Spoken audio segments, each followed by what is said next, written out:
Hi, my name is SYAHIDAH binti RASHIP. I will present about company background. Nestle Malaysia Berhad is a manufacturer and supplier of food and beverage and others. The company started in Malaysia in 1912 as the Anglo-Swiss condensed milk in Penang. Then, after a few years, the company began to grow and expand by making a move to Kuala Lumpur in 1939. The first factory of Nestle Berhad was in Petani Jaya that was built in 1962, and now it operates from its head office in Mutiara Damansara that manufactures its product in 8 factories. On 13 December 1989, the company was publicly listed on the KLSE that now known as Bursa Malaysia Berhad. The company has across the markets with a big range of products such as breakfast cereals, coffee, medical food, baby food, seasoning, soup and sauce, bottled water, pet food and frozen food. Today, there are almost 6,000 people are employed under Nestle and they produce more than 300 halal products in Malaysia. Management approach are techniques that are used to direct and control an organization. This may be adopted by an organization or an individual manager as an element of their styles. Next, factor to consider having a segment reporting. First, the nature of the business activities. Nestle Malaysia Berhad operates as an investment holding company. The company has 2 segments which are food and beverage and others, which include nutrition and Nestle Professional. Nestle also involving in the market and sales of food and beverage and other dairy products. Second, the existence of manager responsible for the activities. Operating reports are regularly reviewed by the appointed CODM. CODM will make decisions about resources to be allocated to the segment and assess the performance. For Nestle, the reports are reviewed by the group's executive board. Third is information presented to the board of directors. The group's executive board has the access for the financial information and also has an unrestricted access in the group's business.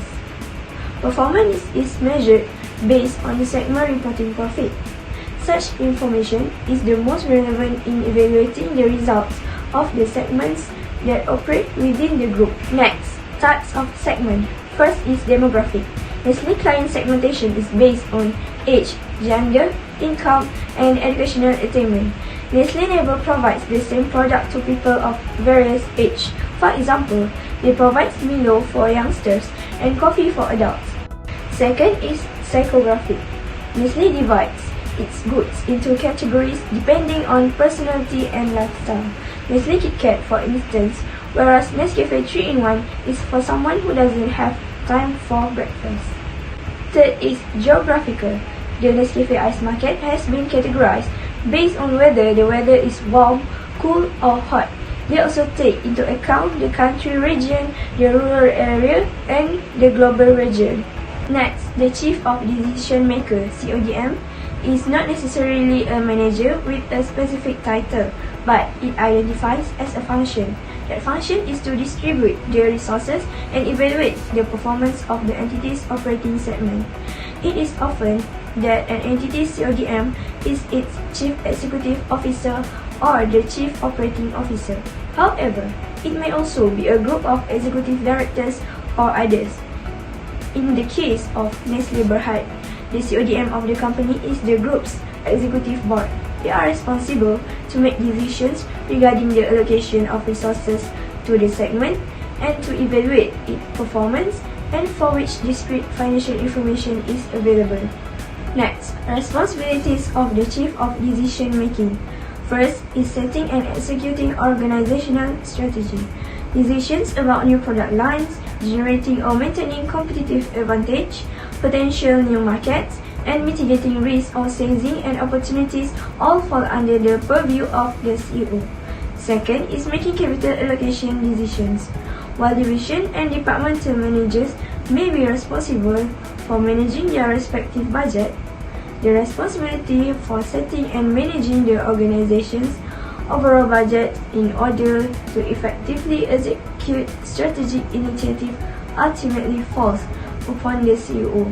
Last but not least is communication effectively with all stakeholders. The CEO is the face of organization. They may be representing the firm in front of the general public, the press, lawmakers, or other regulators, employees, customers, suppliers, or any number of other parties interested in company operation. Assalamualaikum warahmatullahi wabarakatuh. My name is ATHIRAH binti NORANI, and I am going to present the process to identify non-reportable and reportable segments by using 10% threshold test and 75% threshold test. In order to do 10% threshold test, we need to reproduce a segmental report as shown in the table. As for our operating segments, there are 5 segments, which is food and beverages, nutrition, Nestle Professional, Nestle Health Science, and Nespresso.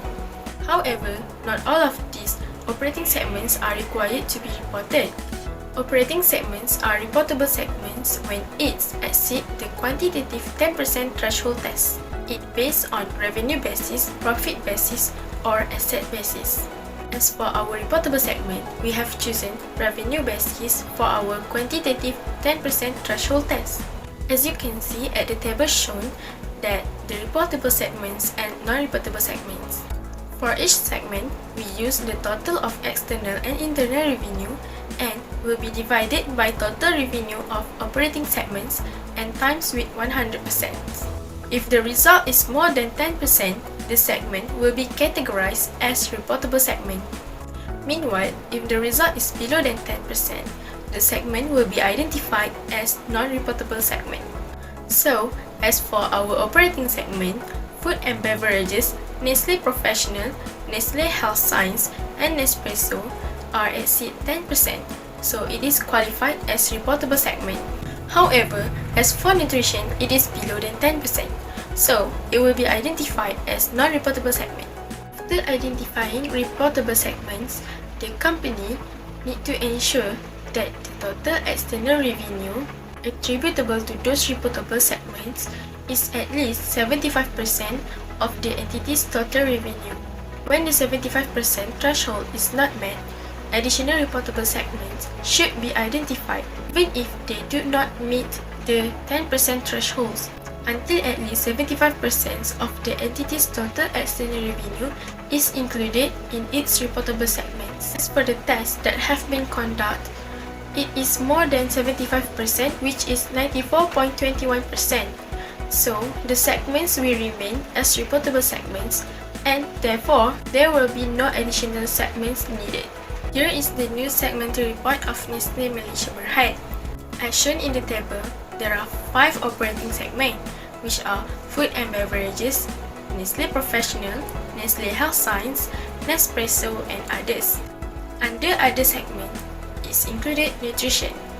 The new reportable segment is used revenue basis to measure the performance. Therefore, the total revenue of all segments are 2,639,000 and the profit are 3,401,795 ringgit.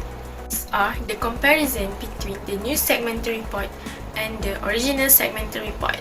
The original segmental report used profit or loss basis and it only have 2 operating segments, which are food and beverages and others. Included in others are Nestle Professional, Nestle Health Science, Nespresso, and Nutrition. Meanwhile, in the new segmental report, it have 5 operating segments.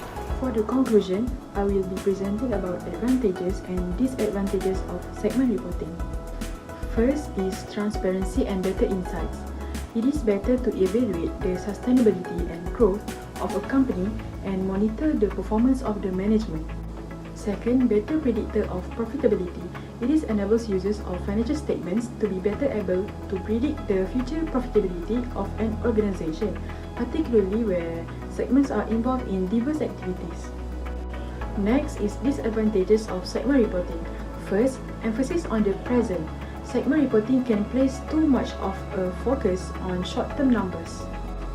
And the second one is data manipulation. Segment reporting lends itself to data manipulation if the information is reported in the true management's eyes style.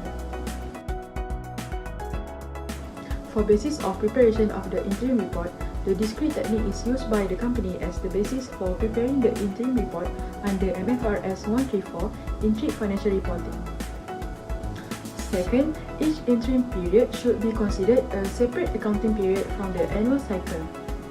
This is because interim reports are designed to forecast and summarize the financial position and financial performance. Since the most recent annual financial statements were consolidated, an interim financial report is issued on a consolidated basis. Lastly, Mfrs 134 describes that revenue and expense items must be evaluated and recognized the same way as annual financial statements that are prepared as per the discrete method. Now, I would like to present two accounting policies that use in preparing interim report. First, Nestle Malaysia Berhad use same accounting policies as annual financial statement. The accounting policies applied in the interim financial statement is the same as those applied in the annual financial statement. For example, if there are changes in the accounting policies in the third quarter, Nestle Malaysia Berhad will need to apply the changes in the first and the second quarter of the current interim financial statements. Next is the use of estimate. In preparing interim financial report, it will require a greater use of estimation method than usual financial report. The measurement procedures in an interim financial report shall be designed to ensure that the information is reliable and all material is appropriately disclosed.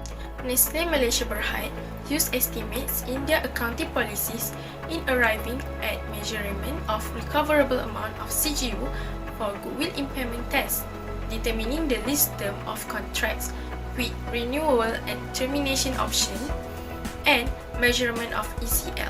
There are three types of interim report, which are semi-annually, quarterly, and monthly.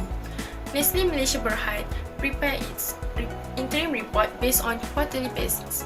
This means that they prepare the interim financial report 4 times in a year, as the first quarter are January, February and March, second quarter April, May and June, third quarter July, August and September, and lastly fourth quarter October, November and December. Next is the period for current and comparative statement prepared by the company. We want to discuss about the fourth quarter of the interim report which ended 31st December 2021. The first statement is a statement of financial position. The current interim report is at 31st December 2021 and its comparative is at 31st December 2020. The next statement is statement of profit or loss and other comprehensive income. For the current interim period, which are 3 months from October 2021 to 31st December 2021, while the comparative are from October 2020 to 31st December 2020. The cumulative current interim report is 12 months from January to December 2021, while its comparative statements are January to December 2020. Next statement is changes in equity and cash flow. The current interim period is 12 months from January to December 2021 and its comparative are from January 2020 to December 2020. Next are adjustments for the company. There are 2 adjustments that we wanted to present. The first adjustments are about property, plant and equipment, PPE. At the end of the quarter, the group has disposed one of their machinery. On 1st October 2021, one of its machines with carrying amount of 320,000 was disposed for a profit of 8,000. The plant was purchased at the cost of 640,000. By the working shows, the depreciation for the machinery are 320,000. As for adjustment, you can see the table of 4th quarter of statements of financial position as at 31st December 2021.